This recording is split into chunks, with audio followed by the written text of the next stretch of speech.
Hello guys, welcome to Pakistani real reaction. तो कैसे हैं आप सब? मेरा नाम है मुदस्सिर। हाँ मुबश्शिर सुबह। इस वीडियो का टाइटल है Narendra Modi will be next Indira Gandhi. तो भाई साहब, क्या मोदी जी अगले इंदिरा गांधी होने लगे हैं? जिस तरह इंदिरा गांधी ने पाकिस्तान के दो एक तरह से टुकड़े कर दिए थे। हाँ भाई, आपको पता है सारा हाँ इतिहास हाँ बिल्कुल। 71 में। तो क्या मोदी जी भी इस तरह कुछ करेंगे? तो भाई देखते हैं इस वीडियो। शुभंकर मिश्रा का वीडियो है। काउंट करते हैं रेडी एंड स्टार्ट। क्या नरेंद्र मोदी इंदिरा गांधी बन पाएंगे? क्या नरेंद्र मोदी वो ऐतिहासिक नेता बन पाएंगे जो पाकिस्तान के साथ सदियों पुराने हिसाब किताब को चुकता कर इतिहास के पन्नों में स्वर्णिम अक्षरों में मर जाएंगे? क्या वो 1971 की तरह एक ऐसी निर्णायक विजय को हासिल करेंगे जो इंदिरा गांधी की विरासत को भी शायद पीछे छोड़ दे? क्या जिस तरह इंदिरा गांधी ने अमेरिकी राष्ट्रपति रिचर्ड निक्सन को कमजोर होते हुए भी आंखें दिखाई थी, उनकी औकात दिखाई थी, उनके सामने बांग्लादेश बनाकर दिखाया था, क्या वही एहसास, वही ताकत डोनाल्ड ट्रंप से लेकर शहबाज शरीफ को नरेंद्र मोदी दिखाएंगे? क्या नरेंद्र मोदी वो मौका भुनाएंगे जो इतिहास उनको दोबारा से दे रहा है, या फिर कूटनीति के जाल में उलझकर वो एक बड़ा मौका गंवाएंगे? सवाल ये कि क्या नरेंद्र मोदी इंदिरा गांधी बन पाएंगे? यह सवाल बड़ा महत्वपूर्ण है। यह सवाल महत्वपूर्ण इसलिए है क्योंकि भारत ने पाकिस्तान के ऊपर चढ़कर जिस तरह से स्ट्राइक करना शुरू किया, उसने नरेंद्र मोदी की शख्सियत को बड़ा मजबूत कर दिया। 140 करोड़ की आबादी नरेंद्र मोदी के पीछे खड़ी रही। पक्ष विपक्ष सब ने कहा आप ठोको, हम आपके साथ। लेकिन जब अमेरिकी राष्ट्रपति डोनाल्ड ट्रंप बीच में आए और उसके बाद सीज फायर का ऐलान हुआ, तो भारत में कई सारे लोग ऐसे थे जिन्होंने नरेंद्र मोदी पर सवाल किया। ये सवाल दो तरह के थे। एक सवाल था राजनीतिक दृष्टिकोण से, जो कांग्रेस और इंदिरा गांधी के समर्थकों ने उठाया कि हमारी नेता महान है, उनका बनता है। बीजेपी भी अपना प्रचार प्रसार कर रही थी कि मोदी जी यूपीए सरकार की तरह नहीं है। लेकिन दूसरा सवाल जो उठा, वो उठा नरेंद्र मोदी के समर्थकों के बीच में से, और वो सवाल था कि मोदी जी, आपके पास मौका बड़ा बढ़िया है। आपके पास वो मौका है जो पंडित नेहरू को 47 में मिला था, जो इंदिरा गांधी को मिला था, जो लाल बहादुर शास्त्री को मिला था, और जो फिर इंदिरा गांधी को जब मिला तो उन्होंने भुना लिया था। क्या उस मौके को आप भी भुनाएंगे? ये सवाल बड़ा महत्वपूर्ण था क्योंकि मोदी सरकार के समर्थक हो या आलोचक, इस वक्त ज्यादातर लोग ये चाहते हैं कि लंबी शांति के लिए पाकिस्तान को एक बड़ा सबक सिखाया जाए, और अगर पाकिस्तान के 2-3 हिस्से हो जाते हैं तो भारत के लिए आसान हो जाएगा, पाकिस्तान और कमजोर हो जाएगा। बलूचिस्तान से लेकर पाक ऑक्युपाइड कश्मीर, वो मौके हैं भी। लेकिन सवाल ये है कि क्या मोदी इंदिरा बन पाएंगे? फिलहाल मोदी के सामने दो रास्ते हैं। एक रास्ता है इंदिरा गांधी की तरह अमर हो जाइए, दूसरा है अवसर गंवाइए। इंदिरा गांधी ने 1971 में अपनी चुप्पी को ताकत में बदल दिया था। उनकी खामोशी कोई कमजोरी नहीं, बल्कि एक ऐसी रणनीति थी जिसने ढाका को फतह कर बांग्लादेश बनाया और पाकिस्तान को घुटनों पर ला दिया। आज मोदी साहब के सामने भी दो ही मौके हैं। एक, इंदिरा जी की तरह अमर हो जाओ, इस चुप्पी को एक ऐसी निर्णायक कार्रवाई में बदल दो जो पाकिस्तान को सबक सिखा दे और भारत की ताकत को विश्व पटल पर स्थापित करे। सीमा पर बार बार हो रहे धोखे को आखिरी चुप्पी बना दे, ताकि भावी पीढ़ियां जो हैं इसे ऐतिहासिक जीत के तौर पर देखें। वो जो राफेल आपने खरीदे हैं, वो जो S-400 खरीदे हैं, दुनिया को बताओ कि वो चड्ढी सुखाने के लिए नहीं है या आसमान में सैर कराने के लिए नहीं है। वो इसलिए हैं ताकि पड़ोसी अगर हिमाकत करे तो उसको कायदे से बताएं कि सुनो तमीज में रहो, या वो कर देंगे जो इंदिरा गांधी ने किया था। ये एक कहानी। दूसरी कहानी ये है कि कूटनीति और वैश्विक दबाव के जाल में उलझकर इस ऐतिहासिक मौके को गवा दो। अगर ऐसा होता है तो फिर आने वाली पीढ़ियां सवाल उठाएंगी कि भारत के पास ताकत, हथियार, मौका सब था, तो मोदी जी ऐसा क्यों नहीं किया? अब सवाल यह है कि क्या मोदी और इंदिरा गांधी की तुलना हो सकती है? क्योंकि समय अलग अलग है, चुनौतियां अलग अलग रही। मकसद एक ही है। अब 1971 और 2025 को कंपेयर करना इतना आसान नहीं है क्योंकि दो अलग समय काल है। लेकिन फिर भी कोशिश करते हैं। 1971 की तुलना करते हैं 2025 के मोदी काल से। 1971 में पाकिस्तान और इंदिरा को लेकर क्या कहानी थी? तब पाकिस्तान एटॉमिक ताकत नहीं था जिसने सैन्य कार्रवाई को आसान बना दिया था। पूर्वी और पश्चिमी पाकिस्तान जो है वो सैकड़ों किलोमीटर दूर थे, और भारत जो है वो भौगोलिक दृष्टिकोण से उनके बीच में था। इंदिरा गांधी ने इस कमजोरी का फायदा उठाया। अमेरिका और निक्सन का दबाव था, लेकिन इंदिरा गांधी उस वक्त सोवियत संघ के साथ रणनीतिक गठजोड़ करती हैं और उसका मुकाबला करती हैं। बांग्लादेश नतीजा बहुत धूम ढाका धाम पर से तो कब्जा वो होता अलग है, करना बांग्लादेश easy में था निर्माण भाई। होता है और हाँ भाई। पाकिस्तान को शर्मिंदा करने वाली वो को कार्ड जितना 93,000 ले लिया, सैनिकों के आत्मसमर्पण की तस्वीर आती है। जाहिर बात है, वो लेकिन 2025 में मोदी साहब के लिए चुनौतियां अलग हैं। फिलहाल पाकिस्तान एक एटॉमिक पावर है। सैन्य कूटनीतिक चुनौतियां जो है वो जटिल बनाती है। अमेरिका से लेकर चीन नजर रखे हुए हैं। एक भी गलत कदम क्षेत्रीय स्थिरता को बढ़ा सकता है। सोशल मीडिया का दौर है, कुछ भी होगा, सरकार पर दबाव बन सकता है। लेकिन फिर भी एक सच तो है कि भारत पहले के मुकाबले बड़ा मजबूत है, आर्थिक तौर पर मजबूत है, सैन्य तौर पर मजबूत है। भारत ने राफेल S-400 खरीद रखे हैं।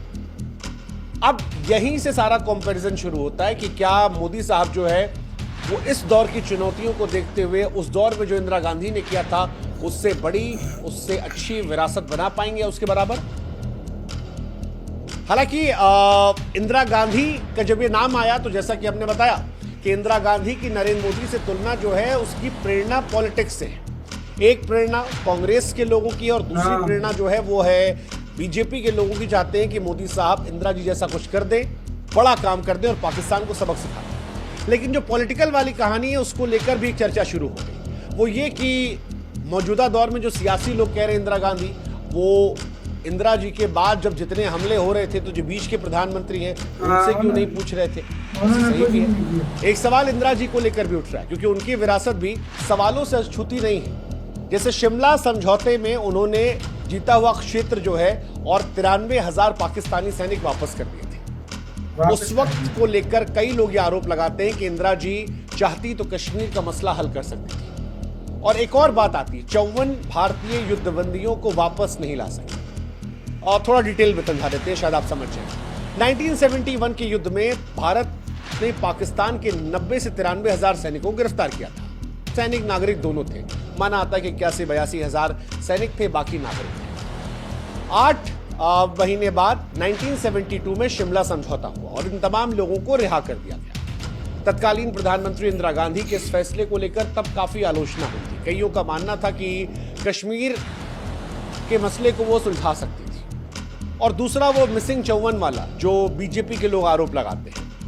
अब मिसिंग 54 की कहानी ये है कि भारतीय सशस्त्र सेना के 54 अधिकारी जवान जो थे वो गायब थे और इन्हीं लोगों को लेकर सवाल उठा। अब इनको लेकर ये सवाल उठता है कि कुछ का मानना था ये मर गए, कुछ का मानना था कि ये पाकिस्तान की जेल में है। ये बहुत सीरियस है। इसको लेकर एक फिल्म भी आई थी अमिताभ बच्चन अक्षय खन्ना की दीवार, अगर आपने देखी हो, कुछ इसी से मिलती जुलती। तो इंदिरा जी पर आरोप ये लगता है कि 93,000 सैनिक वापस कर लिए लेकिन 54 सैनिकों को लेकर कोई समझौता नहीं किया। हालांकि 54 सैनिक जिंदा थे, मर गए, इनके बारे में कोई जानकारी नहीं है।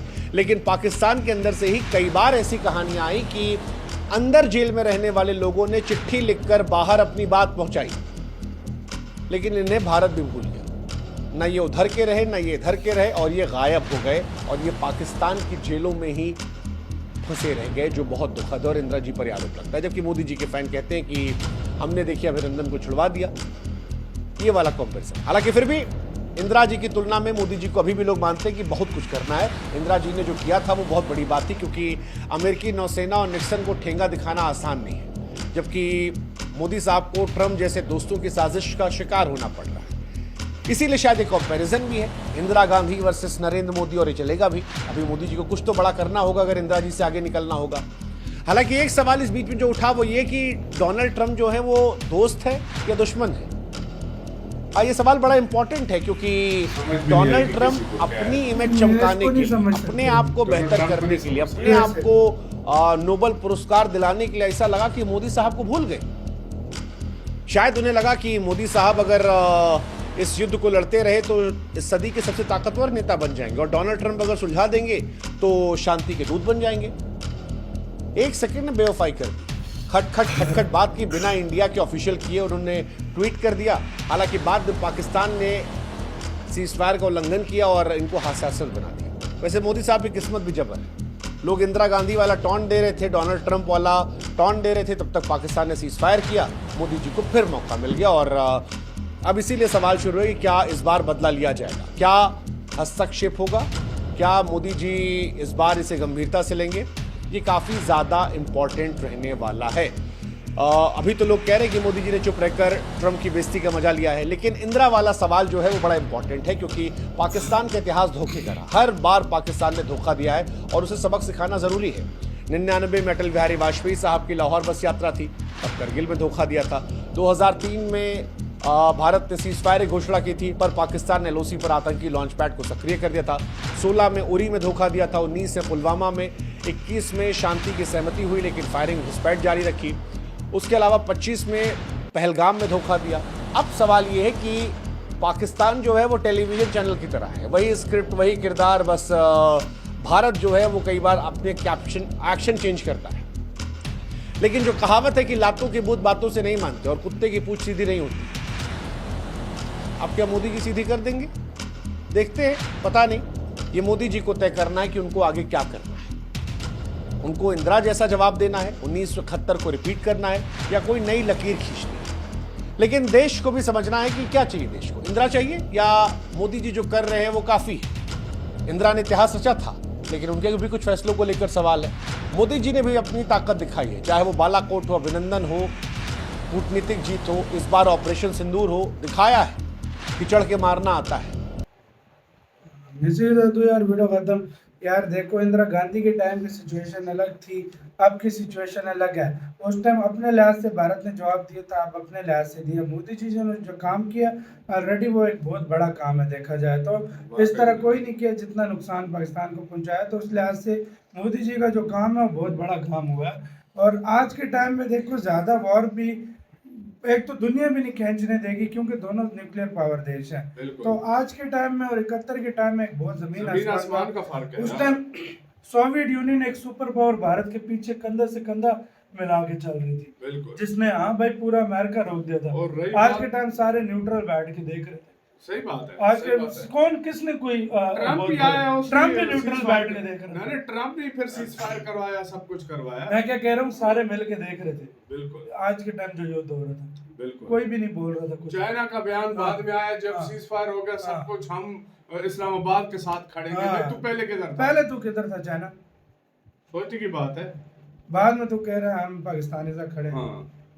इस तरह नहीं होता ना, इस तरह कभी भी नहीं। और वो सिचुएशन मोदी जी ने अभी से ही मतलब बता दे, बीच में किसी सरकार ने जो नहीं काम किया वो इधर। मेरा ये मानना है, देखो पाकिस्तान की साइड पे भी बोलते हैं युद्ध होना चाहिए था, इंडिया की साइड पे भी बोलते हैं युद्ध होना चाहिए था, लेकिन उनको नहीं पता जो माओ के लाल बॉर्डर पर लड़ रहे हैं, या इसकी वजह से जो आम लोगों को नुकसान पहुंच रहा है। जो सीधी बात है, जो युद्ध का बढ़ावा दे रही है, तो ठंडा एसी लगा के मस्त लंबे बेड के ऊपर लंबे लेट के, और भाई अपना बेड पे ही खाना खा रहे हैं, और साथ में अपना ये लड़ाई मांग रहे हैं। और जो माँ के लाल लड़ रहे हैं बॉर्डर पे, उनका किसी को नहीं पता। जो आम बंदे मार रहे हैं, जिनके एक एक बच्चा था वो मार रहा है, जिनका कमाने वाला घर का एक ही बंदा था वो मार रहा है, उनका किसी को नहीं पता। तो भाई ये नहीं होता, युद्ध कभी भी नहीं मांगना चाहिए। और ऑलरेडी जो भारत ने एक्शन लिए बहुत बड़ा एक्शन है। इस मतलब नई सदी का पाकिस्तान पर सबसे बड़ा एक्शन लिया। इस नई सदी की बात कर रहा हूँ, 2000 से 2025 के बीच ये जो नई सदी स्टार्ट हुई है, इसका सबसे बड़ा एक्शन है। बिल्कुल। आपका क्या कहना है, बताना अपना बहुत